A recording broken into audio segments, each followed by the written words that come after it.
Hi, everyone. I'm Gary Berman, creator and host of the Cyberhero Adventure Show. We're broadcasting you from Black Hat in Las Vegas, practicing all the safe things that we need to do at this moment. I'm by myself, but normally we'll be wearing a mask, which is appropriate. And we're incredibly excited to be here in person because it turns out that people actually have torsos and lower bodies. And I just couldn't wait to see some of them in person. In the meantime, we have with us virtually a real-life unsung cyber hero, Chris Wysopal. Hey, Chris, how you doing? Hey, Gary. Thanks for having me on today's chat. Yeah, thanks a lot, for being here. I had the privilege to listen and learn about your origin story prior to recording, and I've had the opportunity to interview well over 100 thought leaders, and I think your origin story is probably the most significant one because it really is the origin of all this stuff. Why don't you tell our audience about that? Yeah, sure. So back in the early 90s, I was a software developer and started to see the commercial internet come around 92, 93, and started to think about writing software for that. And I started to think, like, now we're going to be opening up these systems to attackers all over the world. Like everyone's neighborhood is a bad neighborhood on the internet, right? So it got me just thinking about computer security, which I really hadn't thought much about. I had seen war games. I thought that was cool, but I really hadn't dived in and really understood the technical stuff. And this started me on that journey. Now, this was pre-internet. I started looking on underground and hacker bulletin boards to see what I could learn about hacking systems and vulnerabilities. And I ended up running into people, not just files, right? I ended up running into people who had knowledge and wanted to share it. And they wanted to learn from me. What did I know about writing software and Windows and Unix? So I actually ended up hooking up with a bunch of guys in the Boston area, and we started a hackerspace called The Loft in 1992. And, the journey kind of progressed over the years. We started writing advisories, computer security vulnerabilities, and documenting them and publishing them on BugTrack in like 94, I think we started, 95. Well, let me ask you something there. Forgive the interruption, but one of the things that I've really just been incredibly interested in is, like, what is the exact sort of pivot point where some people go sort of to the white hat, the good side, and some people just become criminals? What is? You must have had those thoughts at some point. Yeah, well, I mean, Loft is definitely not a black hat organization. We were very public. We talked to the FBI. I mean, we were a white hat organization, right? But there was people that we associated with who went to jail, and it's really all about how far you're going to step over the legal lines, right? There's gray areas in everything. Maybe a lot of us got a speeding ticket today, right? There's a lot of regulations in our lives that are just informational. Like, you can be over here, but you can't be over here. You can take 2, but you can't take 3. And it's like, how far do you step over those gray areas, right? So exploring the internet can be picking apart software on your own PC. It can be like port scanning. It can be probing systems. But some people seem like they want to do more, right? They want to get the data. They want to liberate information, is what we used to call it. Wow. Or they used to not want to just go into a dumpster. They wanted to break into a building to get some more interesting information. So I'm not sure what causes people to step over the line. I think it's really their background, their upbringing, where they draw that line between right and wrong. And I'm happy to say that I stayed on the side which kept me out of trouble. Well, that's what I think about that. I mean, so one of the interesting things too, I think, from what I understand about that origin, time, is the laws, maybe didn't even exist. Like what are these rules? They is that a valid assumption that they Yeah, were all? well, no, I mean, the Computer Fraud and Abuse Act, I think it's from 1986. It actually came out shortly after War Games. It was pretty clear about attacking unauthorized systems. The thing is that really there was no enforcement, right? There was no one watching. There was no detection. Right. So, if you were to dial up a system on your phone, the chances that like someone would catch you doing something and then like call the phone company and like start tracing that back was just so low that people really pushed the limits. But the law has kind of been the law since '86 about this, and it doesn't work that well today. The gray areas have kind of changed and expanded where the law probably shouldn't apply. But the law hasn't been the thing that's changed. It's really enforcement. And as the stakes go up, you get more enforcement. Oh, that makes a lot of sense. So after the period when you were with, the Loft and you were really one of the founders of cybersecurity and its modern sort of use, let's fast forward a little bit to kind of the cool things that you're doing now at Veracode. I mean, it's an extraordinary company, and you're the chief technology officer. I'm the chief technology officer and the co-founder. Started Veracode in 2006, and kind of the idea behind the company is we focus on application or software security. So it's looking at the way software is built and finding vulnerabilities in that software. And it's the core of a lot of the problems we have with computer security is vulnerabilities in software. And when I started doing this, it was really in the late 90s with vulnerability research, was figuring out, how do you find these vulnerabilities? Like, how do you find the bugs in the code or just assumptions that developers made in the code where they don't even think it's a bug? They think it's like just the way it should be working. How do you find these things in the code and then figure out how you can exploit them to your to your advantage? So, typical exploit would be taking over the machine, remote command execution, or just data exfiltration. How can I read the file system or the database behind a piece of software on the operating system? So those like vulnerability finding, and then what's the impact of the exploits? That was all kind of a manual thing that was happening in the late 90s. And then around the early 2000s, it started to become something that wasn't hackers and researchers saying, hey, we're going to find vulnerabilities in systems.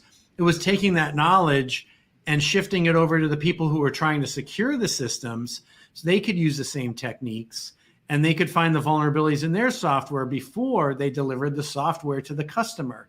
And so now, that it's referred to as DevSecOps generally. Exactly. So it's that sec in DevOps is inserting security practices into that software development process. So instead of sort of shipping your software and hoping no one finds bugs, and if they find a bug, they tell you about it and you fix it. That's sort of the patch and pray approach.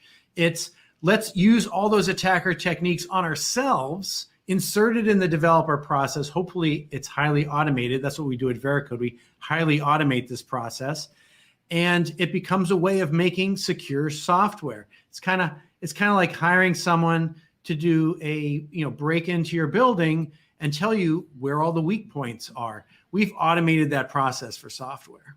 So you're big time in machine learning and AI.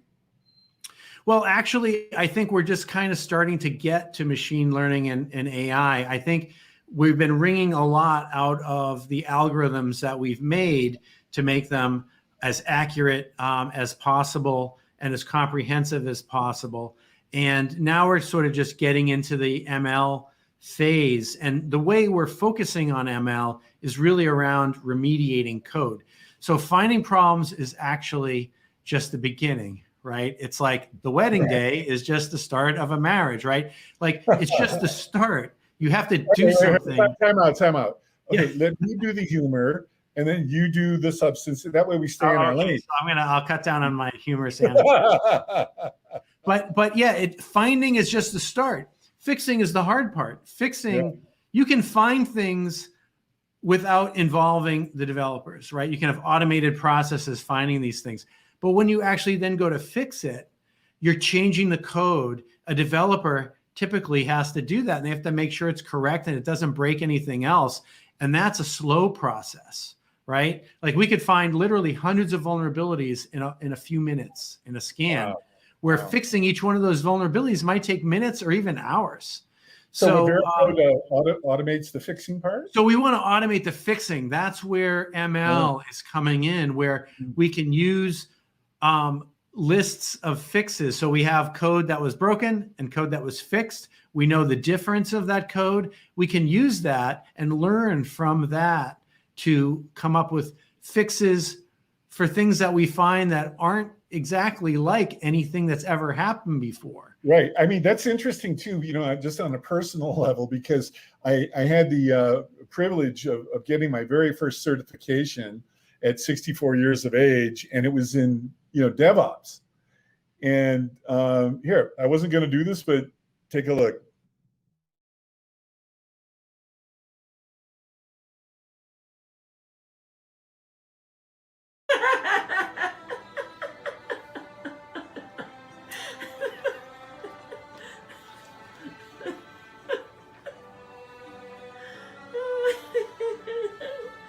DevOps Gary Berman.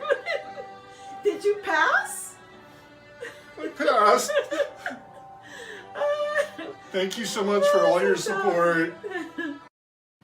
Okay, so here's the question. On a scale of 0 since you're an expert, you're a certified expert. Yes. Yeah, I don't think so. By the way, I have a badge, at Black Hat and HIMSS that says I'm an analyst. I don't even know what that is. But I guess I'm good at it. But here's the thing. So on a scale of 0 to 100, 0 being 0 and 100 perfect score, what do you think my test score was to get my certification? 0 to 100. I'm going to guess 72. That's a really good guess. The passing grade was 65, and I got a 65. Oh, wow. Okay. Well, so rather than accepting that, I had them look into it for me. And on all the human stuff, agile, constant feedback loops, all that stuff, I literally got everyone right. And everything on coding and all that, I got a 35. Well, there's room for improvement. Indeed. Sorry, you just brought it to mind. So here, at Black Hat, there are going to be a lot of vendors, notwithstanding the challenges associated with COVID. I'm sure everyone's taking, really reasonable precautions. How do you differentiate Veracode from others? I don't know if you have direct competitors. How do you characterize that? Yeah, so I think what we do, and I think part of it is the model from the very beginning days, is we do this as a SaaS, software as a service. Right. So that means that right away you have a team of people that are behind the software, right? If you want a team of people behind software where it's a tool that you install and you maintain yourself, you're hiring consultants or you're hiring experts.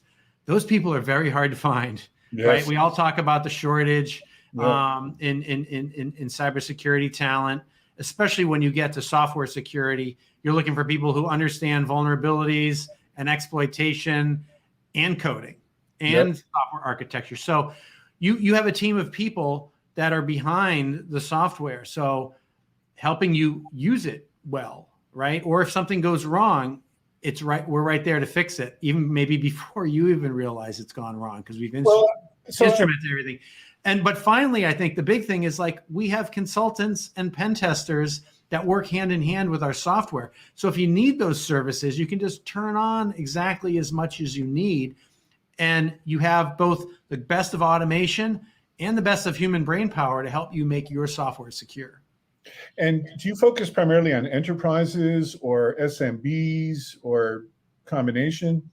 Yeah, so it's really both. SMBs don't really write a lot of software. I mean, maybe a small development shop, would write some software. So we have independent software vendors that may have just a handful of applications, all the way up to large enterprises, which are both purchasing applications, are concerned about what they're buying, but also building a lot of applications. I mean, we have some global banks that have like 2,000 applications. Wow. So a lot of the value of Veracode as a SaaS company is to be able to scale across thousands of development teams, literally thousands of development teams of maybe dozens of people each, with just a handful of humans, right? And that's really the power of the SaaS scaling model.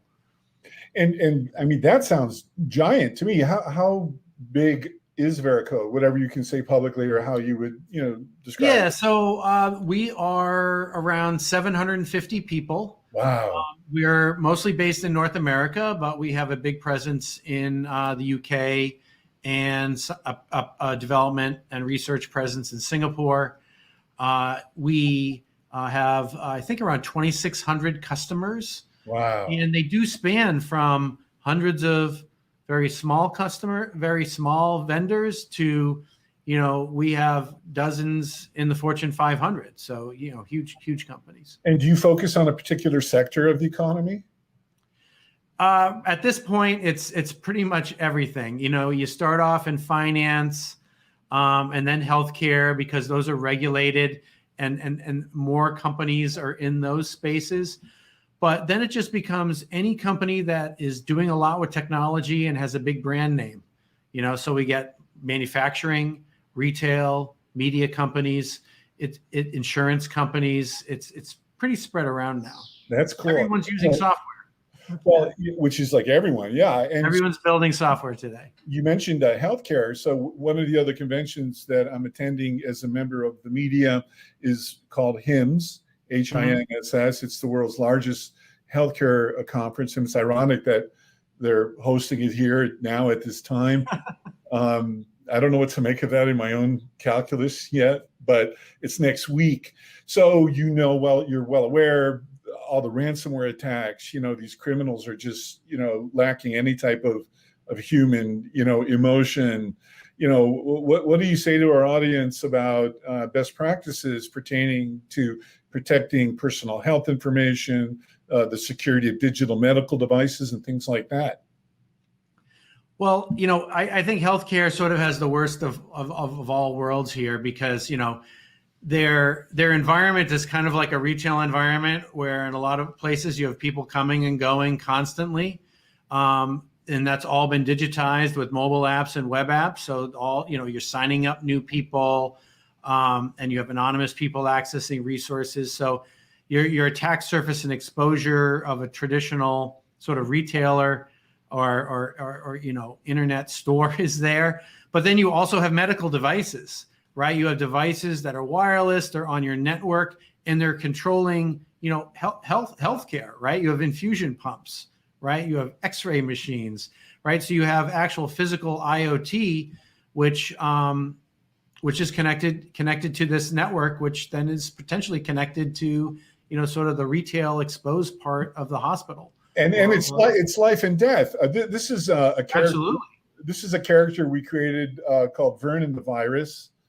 Yep. And what was interesting when we were thinking about the development of this character, we also are launching a whole comic called Defending Your Health, which is designed to teach people in the healthcare ecosystem how to protect PHI and digital security, devices and stuff like that. And I mentioned the life and death thing because it really is. And so, how do you communicate to the end users of all this technology, best practices within the healthcare ecosystem? Yeah, so I think, absolutely you need to have the basic good hygiene in place. You would think hygiene would be something which would resonate. Well, I always try to get something.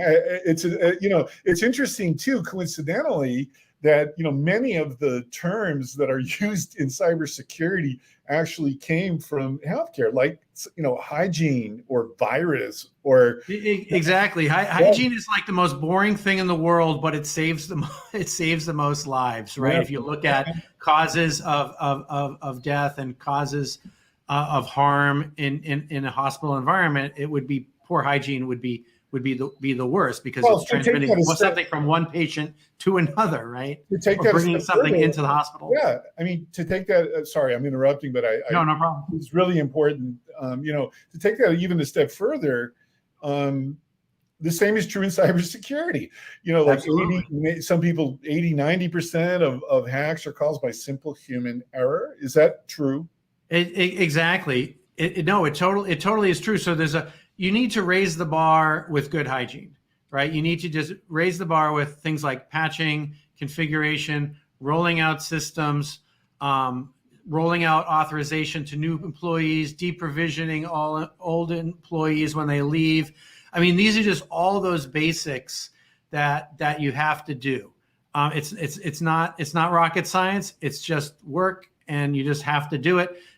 Patching is just huge, and configuring things so that they're not exposed, right? It's the least privileged type of configuration when you roll out a new system. These are all just the basics of good security hygiene that you have to start with.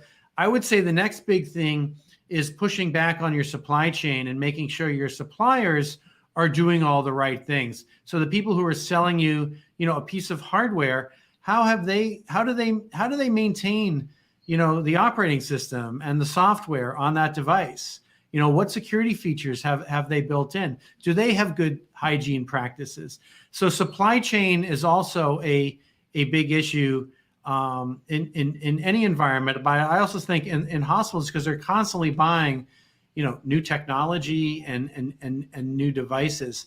Well, I'm curious about that too, because one of the things that I've listened and learned about, and I'd love to get your opinion on it, is the security stack. I have heard numbers bandied about that some enterprises have 75 or 100 different solutions in the security stack, and maybe they don't even know interoperability or what things do. I mean, is that valid? I think it is, and one of the problems is the way compliance works and the way risk management works. We never seem to turn anything off or discard anything. We just keep adding. So if something is like a 10th better and has a 9/10 overlap with something, we run the old thing and we run the new thing, right? I think that we got to. This has been going on for a long time. I'm a big advocate of getting rid of vendors and clearing things out, and maybe getting rid of that 1/10 because the 9/10 is better, and living with that. Because this additive approach just keeps adding to the budget, adding to complexity, adding to the human power you need to manage all of this stuff. Well, So one of the things. Yeah, I mean, just to build on that point, one of the interesting things about our work at the Cyber Hero Network is to pivot the industry from fear, uncertainty, and doubt, FUD, which is, as you well know, is an incredibly common word, to fun, because this stuff is stressful. And, so I'm evolving now just to like sort of mental health. How do you de-stress, given the relentlessness of the attackers and the seriousness of these matters? It is. It's a big challenge. I feel like a lot of cybersecurity people, they have sort of this weight on their shoulders, especially on the defense side, right? But somewhat on the offense side, on the red team, if you don't do a good job and you don't find the issues and someone leverages them, you messed up, and you probably will feel bad about that. But defenders, when they could have done something, they knew they could have done something, and they just didn't have the time or they didn't have the resources to do it. I think that's the biggest stressor. When you've done all you can and you still get a breach, you're like, okay, those guys or those gals did something we just had no way of knowing. It was genius. We couldn't protect against it. It's those things like, I mean, I'm just going to pick on the Colonial Pipeline for a second.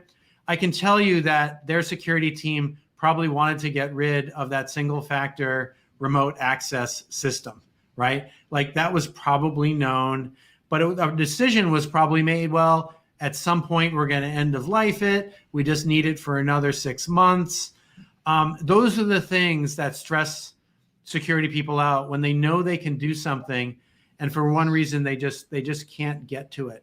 And so the colonial pipeline is a really interesting case study of exactly what you're saying, because from my understanding, they actually were in planning to buttress their defenses in some way, and is it accurate to say that really the cause of the shutdown was not, anything in operational technology? It was a decision made because the business aspect, was attacked, and they wouldn't be able to charge for oil or gas. Yeah, that's what I understand. So like the business wasn't going to be able to know what they were sending down the pipeline to who, right? And you could say, well, they weren't able to bill their customers, but on the other hand, that seems like a dangerous situation to me. So I can really understand from a risk management perspective that if you're blind to what your OT is doing, even from a billing standpoint and from who's getting what, that's a problem. Well, and now that actually affected, average Americans in their pocketbooks, and, at least on the eastern, coast of the United States, and, not able to get gas. And then the JBS attack. Here's a big takeaway: don't mess with Americans' meat. Well, yes, they definitely poked the bear in the wrong places here, and they could have gone on for a long time, having ransomware on small organizations. But this is the problem: is the same exact vulnerabilities and the same exact techniques work whether it's a small retail operator, a small school system, or the largest pipeline on the East Coast, or one of the largest meatpacking plants, right? I mean, that's the problem. Like the security is kind of the same in all of these places. So that's why we have to take this approach of finding out where the big systemic risk is and making big changes there. And I think that, I'm seeing the Biden administration and CISA start to go down this path. Indeed. And it's so true. We actually created this character. That's Wilbur WannaCry. Okay. named after WannaCry, which was one of the biggest at the time. Sure. Breaches and stuff like that. What do you think about the vulnerability of the supply chain? And let me say it in a slightly different way. My understanding is that criminals are like horizontally structured. They just share information freely and openly. They have Yelp like rating systems, and they don't have the same legal constraints as the good guys. They don't have government things. They don't have to worry about intellectual property and making money and things like that. How do we change that so that the white hats are more able to share compared to the criminals? So I'm for a lot of sharing, like the concept of like a cyber NTSB, which is, would be built after the National Transportation Safety Board, which investigates safety issues from major like airplane crashes to small things like, a commercial trucking incident. And they pull out lessons learned and they feed that back into the industry to the best entity that can fix the problem. I mean, we know them from plane crashes. If it was a pilot error, it was a piece of equipment failed in the cockpit. If it was something that over time has built up cracks and flaws, they get that information out there. Now, in commercial transportation, we usually have a finger to point at a particular entity. That's part of it. It happens in the real world. We can see that. But I think in the cyberspace world, we need to have something like that where you have lessons learned. But I don't actually have a problem with it being anonymous.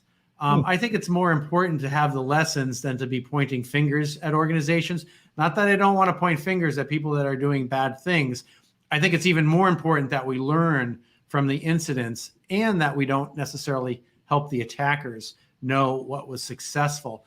So I really think we need a body of individuals that can actually investigate with a process, big failures that happen, and can bring that knowledge back and distribute it out.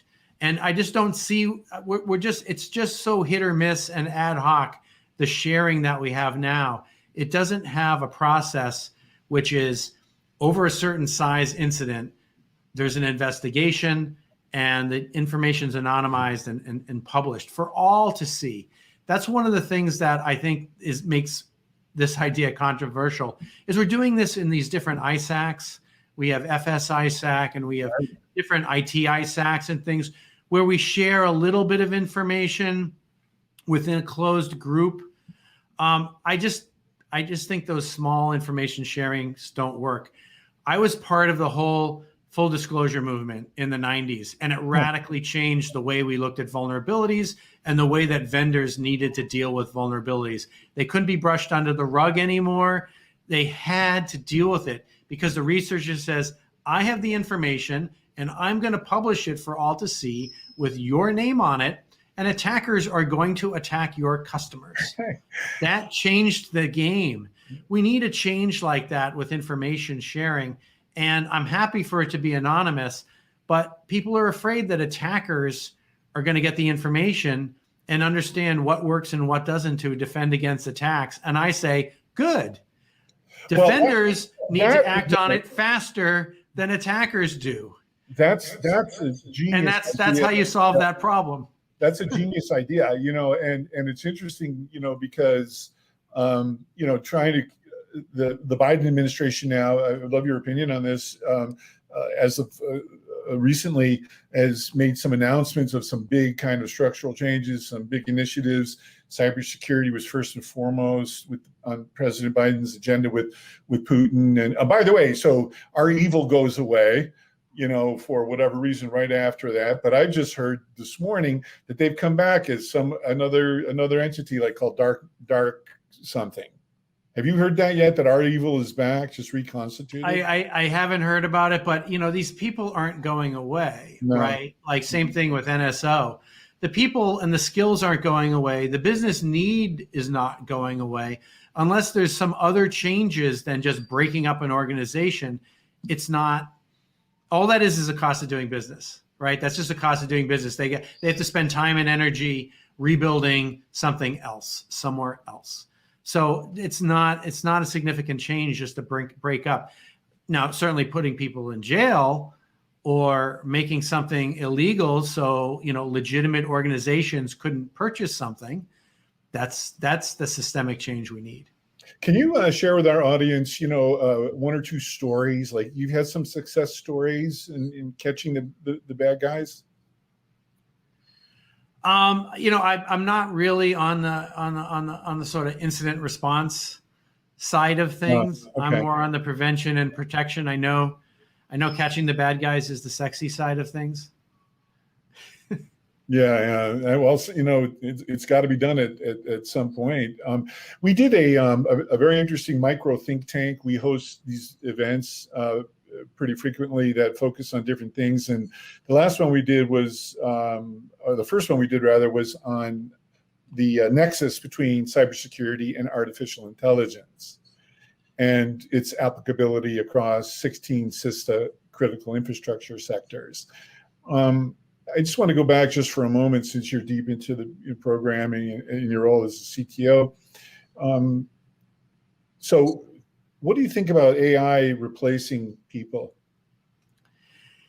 Yeah, so I think it can definitely replace certain tasks, right? Like I said about this sort of basic remediation is very repetitive. I think that task can be replaced. I think the same thing can be done with, responding to alerts and, the whole SOAR category where we're remediating and we're closing ports, and we're bringing signal out of the noise for humans to review. I think bringing more signal out of the noise for humans to look at is probably where we're going to see this AI and ML happen over the next 3 or 4 or 5 years. I can't see much further than that right now, but that's how we're looking at it, and it makes things faster. It means you can do things with less resources.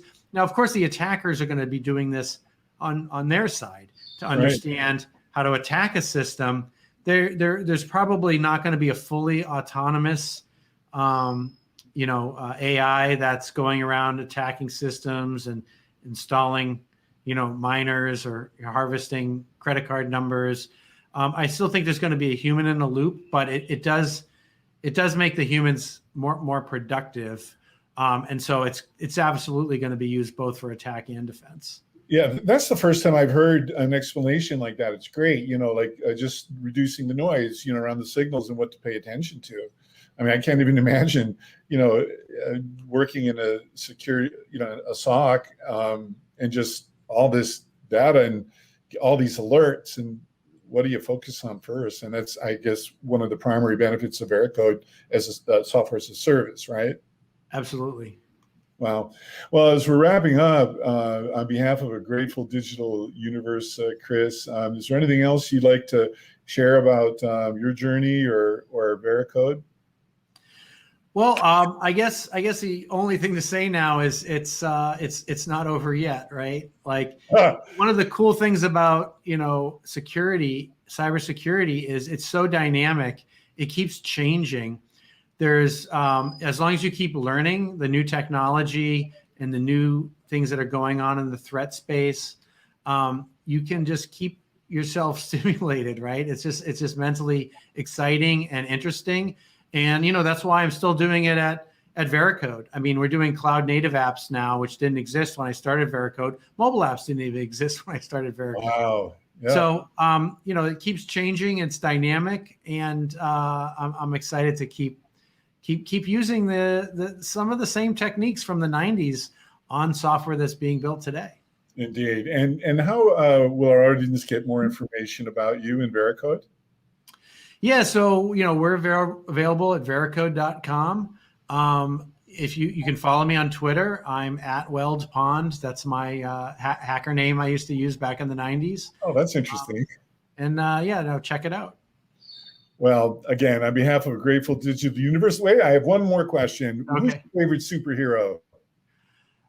Favorite superhero? I'm going to have to say it's Deadpool because at heart, I like the comic relief. Oh, yeah, exactly. Well, speaking of comic relief, we have a cool ending to the show. Again, on behalf of a grateful digital universe, Chris, thanks for who you are and what you do. We really appreciate it. And we've accomplished our mission to shine the light on the unsung cyber heroes who toil in anonymity to keep us safe. So, and if you stay on, I'll have a little something for you after we say so long. So okay. Thanks again to Chris and everybody, and to all of you out there, stay safe. Thanks, Gary. Bye-bye.